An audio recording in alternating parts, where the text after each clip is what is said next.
Dá uma palavrinha com a gente sobre a questão da bolsa, tudo isso da moto. Fazer um boletim de ameaça. O que está acontecendo, Jennifer? De morte. É isso, Jennifer? Ela pediu para entrar aqui sem falar.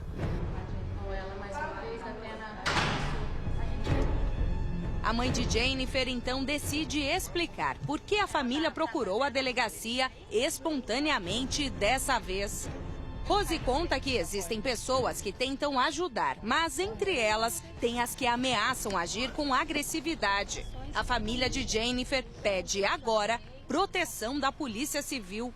Devido às ameaças que a gente tem recebido, então como a gente veio com provas, então agora a gente pode fazer um boletim de ocorrência, mas ninguém chamou ela, a gente que veio. Ameaças de irem na porta da minha casa, quebrarem tudo, fazer ela falar na marra, pessoas falando até de matar ela na porta da minha casa. Então, Com medo. Sim, com certeza. Então a gente acha importante a Jennifer, como mãe da criança, falar também do disso que vocês estão enfrentando? Sim, mas na hora certa nós vamos falar. A justiça já está resolvendo tudo.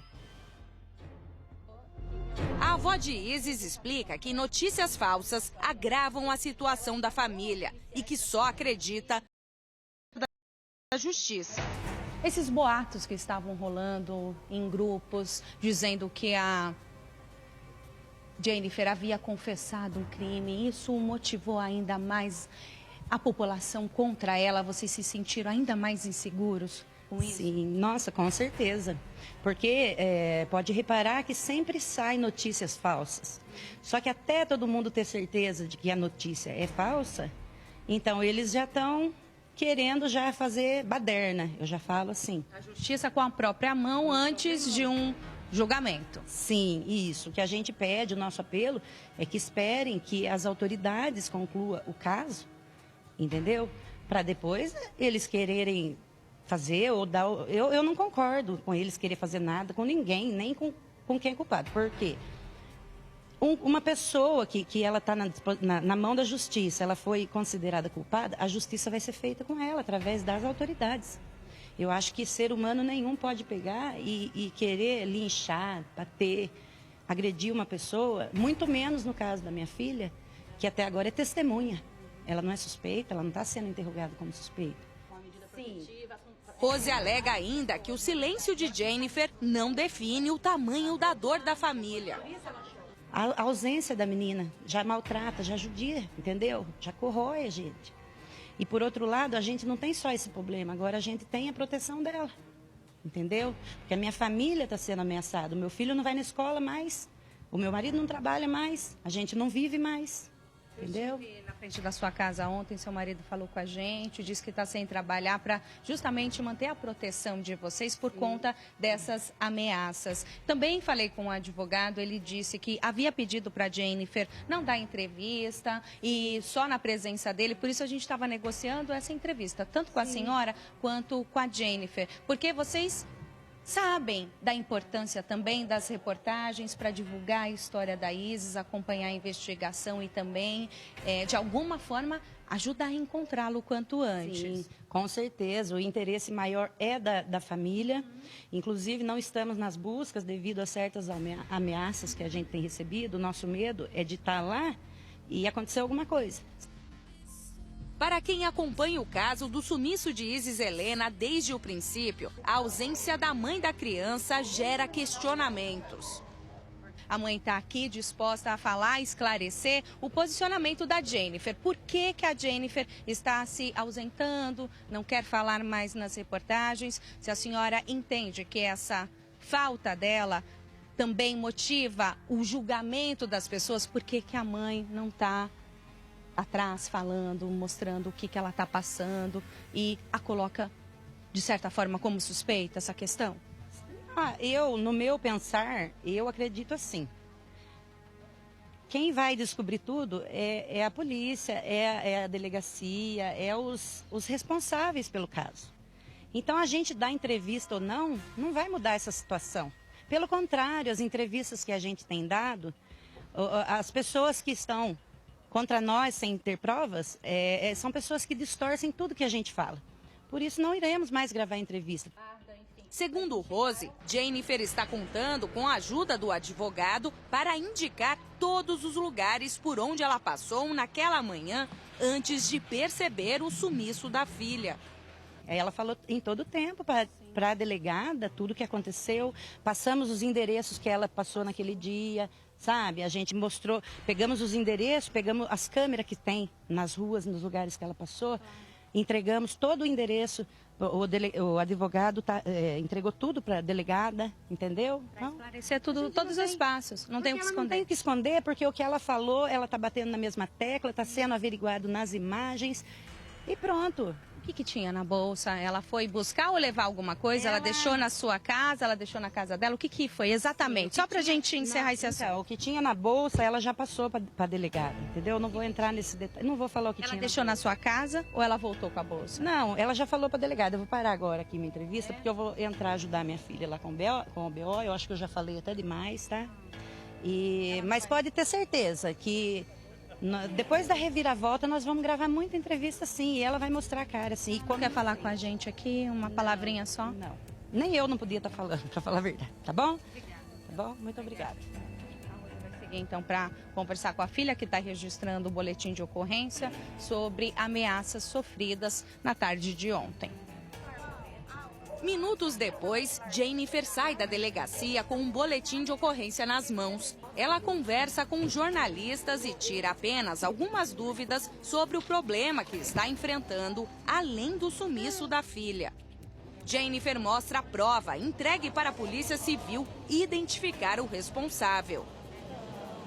Oi, Nara, vamos convocar o povo para nós irmos na frente da casa da mãe da Jennifer agora, isso agora, vamos começar a fazer isso agora, todo mundo lá agora, vamos fazer essa menina entrar em choque para ela poder se entregar e fazer o que tem que ser feito, justiça.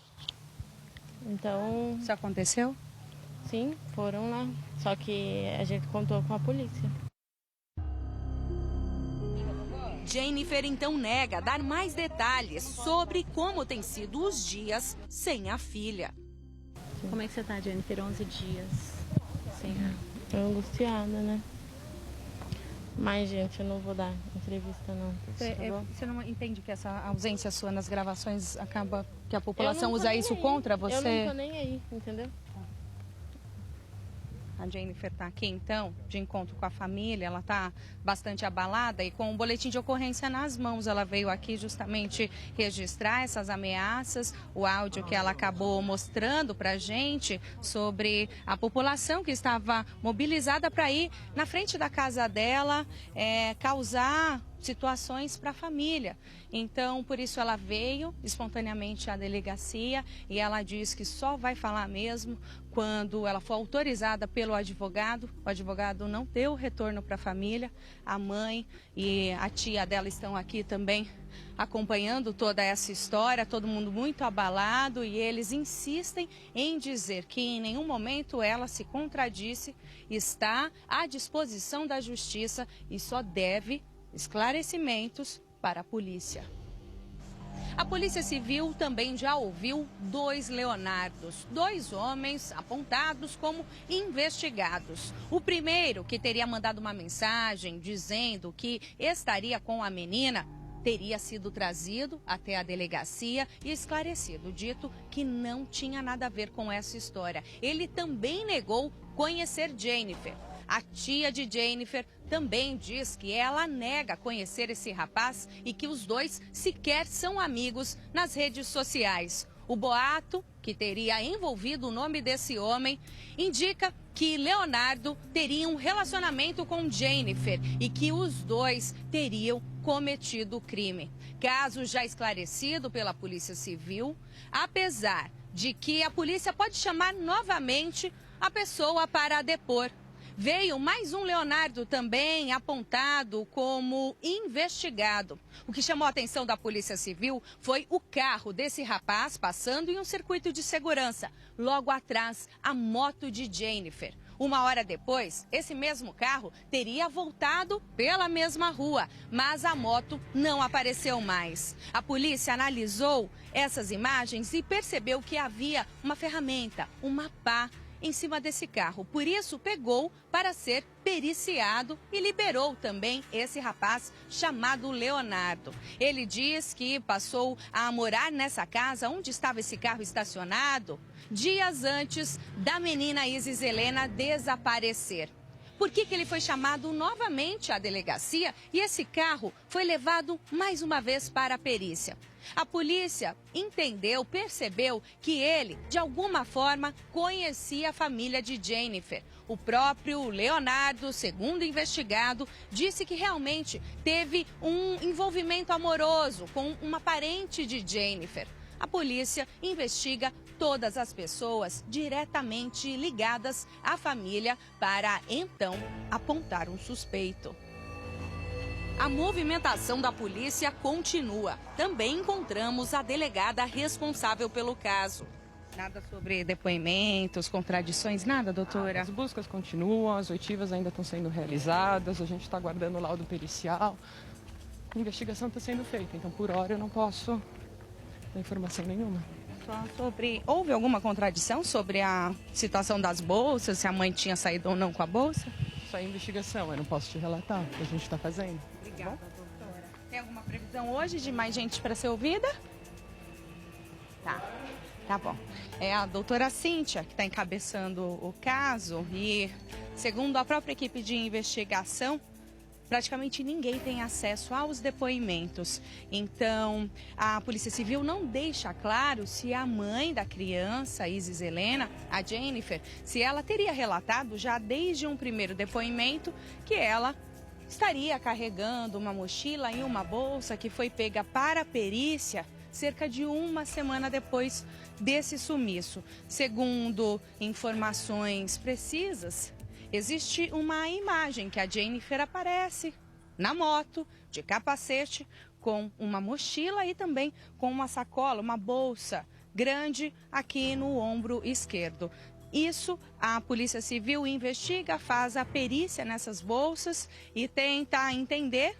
Segundo a Jennifer, ela já teria explicado para a polícia o que ela carregava nessas bolsas. Para nossa equipe de reportagem, ela teria dito que antes de sair com a avó para ir até o supermercado, ela teria passado na casa da mãe dela, que fica a cerca de 2 quilômetros de distância, e que lá ela teria pego algumas roupas. Então, resta entender se seria isso que Jennifer carregava dentro dessas sacolas. A perícia também está sendo feita em um carro apreendido e a polícia segue investigando e não dá detalhes sobre quem virá prestar mais depoimentos. A Polícia Civil ainda aguarda os laudos feitos na mochila e no carro apreendido. A quebra do sigilo telefônico, tanto da mãe quanto do pai da criança, também estão sendo analisadas. Tá a fim de se divertir em qualquer hora e lugar? Gente, pode ser na sua casa? Pode. Pode ser no ônibus, bate no ônibus, na fila.